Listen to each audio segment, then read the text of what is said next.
É momento da palavra. Lucas capítulo 15, versículo 8.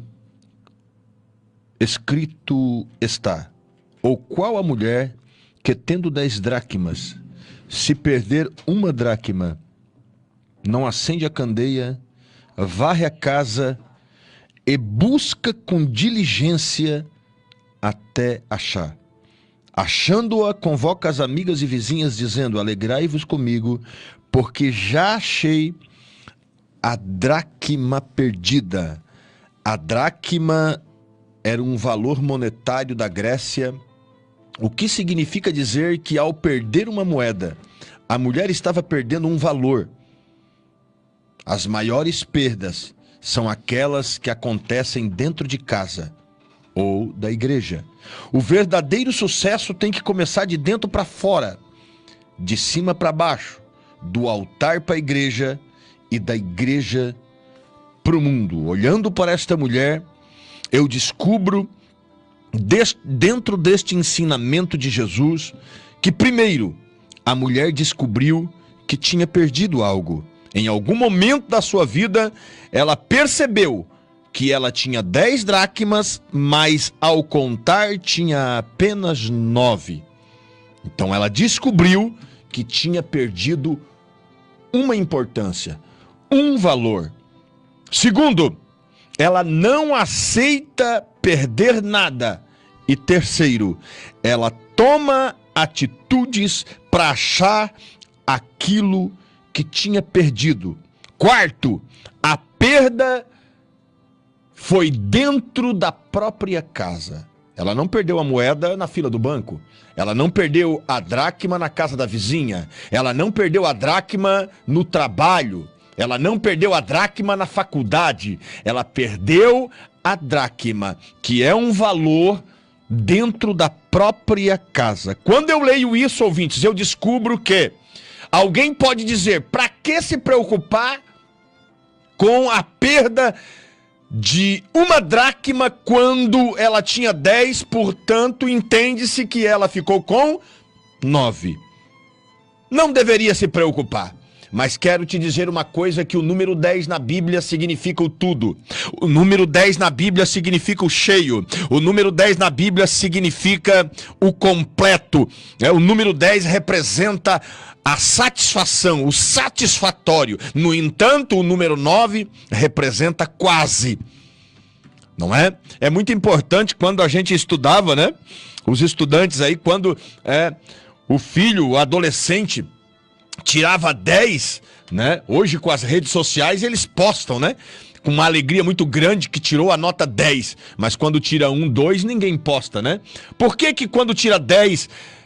a pessoa quer falar para todo mundo?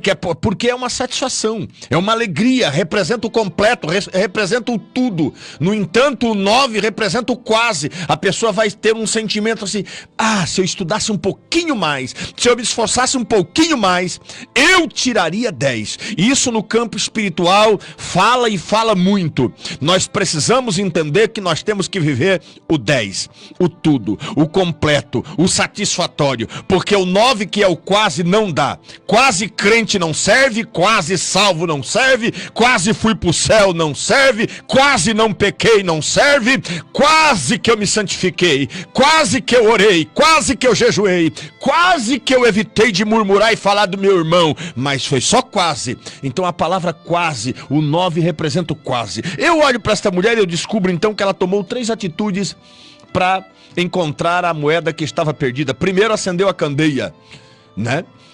E aí eu entendo que o primeiro erro da mulher não foi perder. O primeiro erro foi deixar a lamparina apagar. A lamparina representa a luz do Espírito na nossa vida. Se nós viver fora da esfera do Espírito, fora da direção do Espírito, se nós estiver com a lamparina, que é o Espírito Santo, apagado na nossa vida, logo nós vamos começar a perder e viver uma vida que desagrada a Deus. Mas essa mulher percebeu então que ela tinha perdido algo. Ela acende a candeia. Mas por que estava apagada? Por que não vigiou? Você precisa vigiar, você precisa manter a sua lamparina, a sua vida acesa na palavra, acesa no Espírito, acesa na vontade de Deus, acesa dentro das doutrinas bíblicas. Segundo passo, quando ela acende a candeia, ela descobre então que a sua casa está suja. É verdade, pastor? Claro, ela varreu a casa, varreu porque estava suja. A sujeira entra dentro da nossa casa quando a lamparina do Espírito, quando a ação do Espírito, a influência do Espírito não está mais atuando na nossa vida.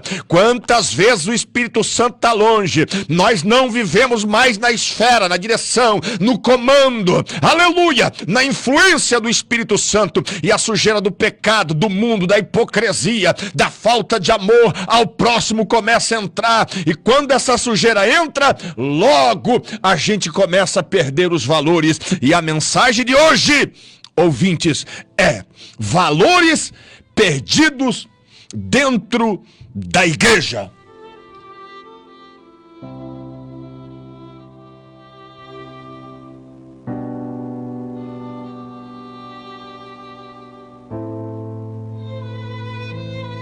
Trazendo uma aplicação bíblica para nós nesta noite, o tema da mensagem é valores perdidos dentro da igreja. Está se perdendo muitos valores importantes, espirituais, éticos e morais dentro da igreja. Valores perdidos são dracmas, são moedas, são presentes, são valores que nós ganhamos de Deus, que nós recebemos de Deus e que estão se perdendo ao longo do tempo. Muitos valores perdidos, e eu quero falar de alguns valores que estão sendo perdidos, não fora, mas dentro da igreja. O primeiro valor, a primeira dracma que tem que ser recuperada, que está sendo perdido dentro das igrejas, é a dracma da oração.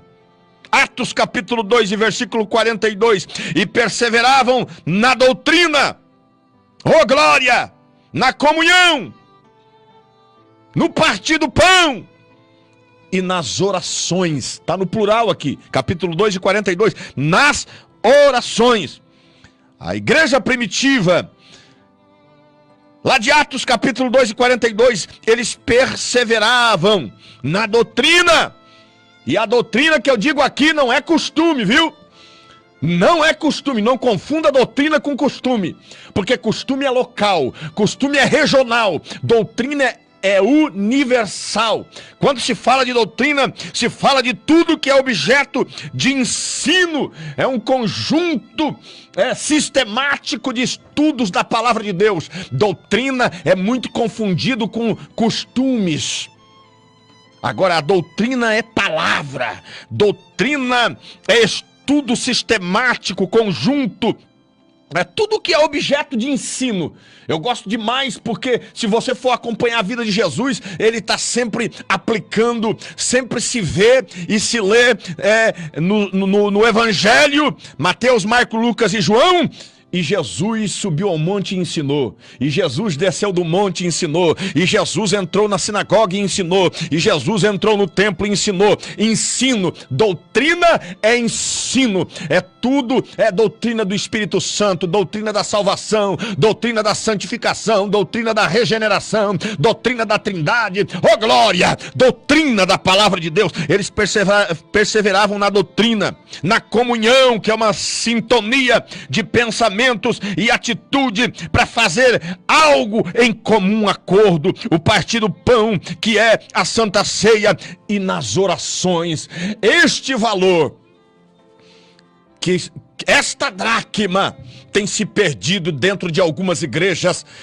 O povo não ora mais, perdeu-se o costume. Em alguns lugares já entra e já senta direto. Vamos pro louvor, vamos fazer um louvorzão, vamos adorar a Deus. Não tem adoração sem oração, não tem louvor sem oração. Primeiro tem que ter humilhação, primeiro tem que tacar a cara no pó, primeiro tem que tacar o narizinho no chão, tem que se humilhar, pastor, a vida é uma correria, o mundo está agitado, não se tem mais tempo, aleluia, eu não tenho tempo de orar. Eu fui numa determinada igreja pregar, e depois eu passei no escritório, na secretaria para acertar alguma coisa, e o pastor disse para mim assim: eu estou na correria, eu não tenho mais tempo de orar, então larga a igreja. Larga a igreja, porque eu tenho pena então da igreja que você cuida se você não ora mais. Oração não é questão de tempo, oração é compromisso, oração é relacionamento. Você não come todo dia para sustentar o teu corpinho aí? Come, né? Então, para sustentar a alma, tem que ter oração, tem que ter quebrantamento, tem que estar, aleluia, na presença do Senhor. Ah, meu Deus, se não fosse os momentos de oração, nós não teríamos sobrevivido aos vendavais, às tempestades, às intempéries da vida. Ah, se não fosse o depósito da oração, os momentos de crise não teriam sido superados. Mas o Espírito Santo, quando nós não sabemos orar, Ele ora por nós e intercede com gemidos inexprimíveis ao Pai em nosso favor. Nós precisamos urgentemente, nós precisamos urgentemente achar a dracma da oração. Precisamos. Essa dracma e este valor está sendo perdido. Queridos irmãos, como era bonito, a gente entrar na igreja há tempos atrás, não se via uma pessoa sentada, não se via uma pessoa com o olho regalado, que nem olho de coruja, entendeu? Com o olho por cima do banco, assim, ó, vendo todo mundo que chega, a roupa do irmão, da irmã.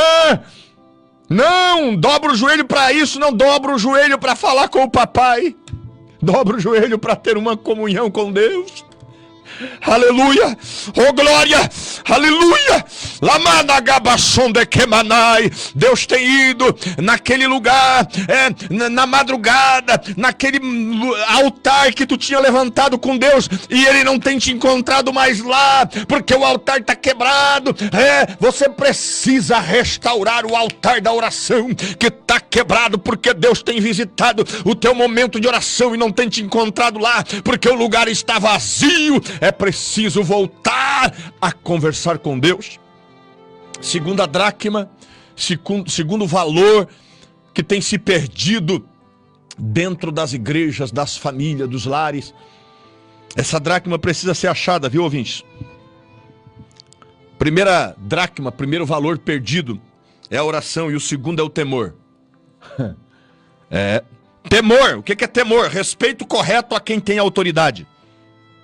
O que é temor, pastor Adilson? Reverência a Deus, que se expressa em submissão à sua vontade. Porque não tem reverência a Deus. Eu não posso dizer que eu reverencio a Deus quando eu não me submeto à sua vontade. O temor é uma reverência a Deus. Mas como é que eu expresso essa reverência na prática?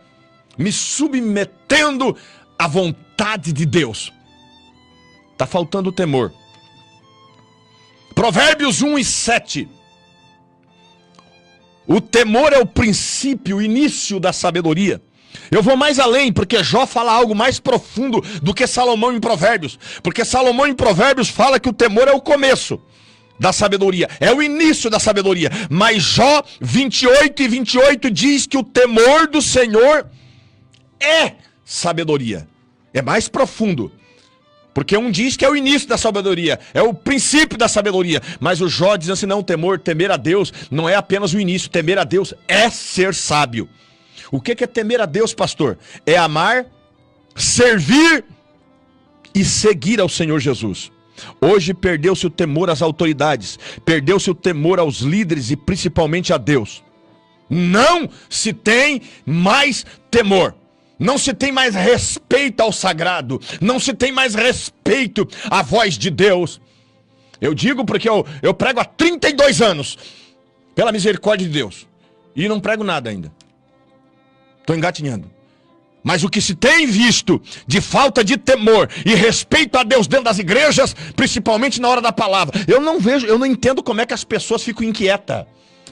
Sabe como é que a gente sabe que a pessoa tem temor a Deus e ama a palavra? Quando tu tá pregando e ele tá assim, ó, com o olho vidrado, não se mexe. Não, mas parece que dá vontade de ir no banheiro, dá vontade de beber água, dá vontade de atender o celular. Desliga o celular na hora da palavra. Tenha temor e respeito na casa de Deus. Alamastre candarabaxaia. Respeito e temor a Deus. Aleluia.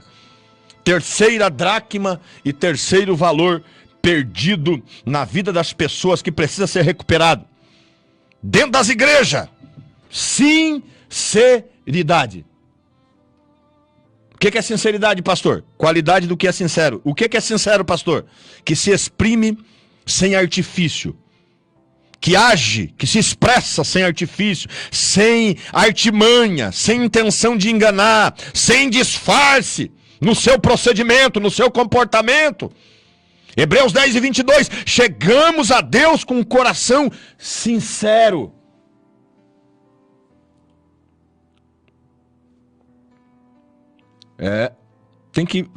Tá faltando sinceridade. A hipocrisia tem tomado conta da vida do ser humano. E dentro das igrejas, pior ainda. É uma vergonha. Falsidade, fingimento. Pessoa que finge qualidades e sentimentos bons, quando realmente não tem. Na frente da pessoa é uma coisa, nas costas é outra. Opa, eu anotei aqui, tem gente que mata e chora no velório. Falsidade. Por isso que eu olho para Jó. E quando Deus vai testificar de Jó para Satanás, uma das qualidades que Deus diz de Jó, Deus disse, ele é sincero. Ele não usa de artimanha. Ele não tem capa. Ele não usa máscara. Não é essa máscara para se proteger do vírus, não. Tem gente que tem máscara sem usar máscara. Tá faltando sinceridade. Isso nos relacionamentos, dentro da família, dentro das igrejas, dentro das empresas. É preciso sinceridade. Aí eu fico olhando para 1 Reis, capítulo 14, versículo 1 ao 6. Nós encontramos ali a mulher de Jeroboão. O marido dela disse assim, tu vai lá falar com o profeta Aías, tá? Mas aí tu te disfarça aí. Tu finge ser outra. Não deixa ele saber que tu é minha mulher. Não deixa ele saber que tu é mulher do rei. Tu bota outra roupa, bota um disfarce e vai lá porque o velhinho já tá cego mesmo, não vai enxergar nada. Finge ser outra.